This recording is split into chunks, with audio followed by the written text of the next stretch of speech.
Dating is not just emotionally exhausting for a lot of people, it can also be very financially draining.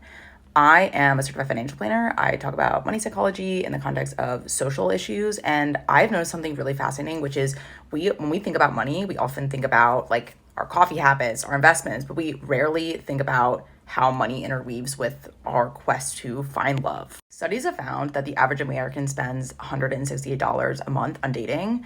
If you start dating in your early 20s into your mid to late 30s, that is over $100,000 spent on dating. And there's also the opportunity cost of dating, swiping on dating apps. Another study found that I think Americans spend around 320, I think, hours annually on dating apps. And then obviously going on these dates, if they don't work out, that is a huge lost opportunity cost where you could be spending your time and effort doing other things. And I'm not saying you shouldn't be doing that. However, there is a real economic impact to dating and the way that dating is. And I think it's important to just think about that and talk about how these cultural trends shape our economy.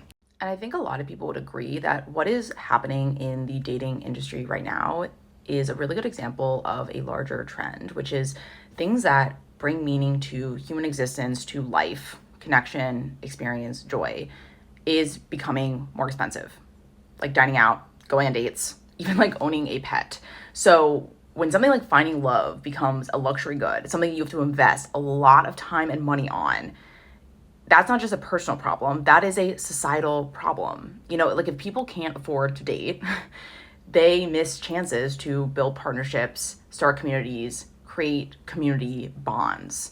And that's why I think it's so important to think about these sort of like trickle down effects and how it affects these larger cultural trends that we're experiencing right now.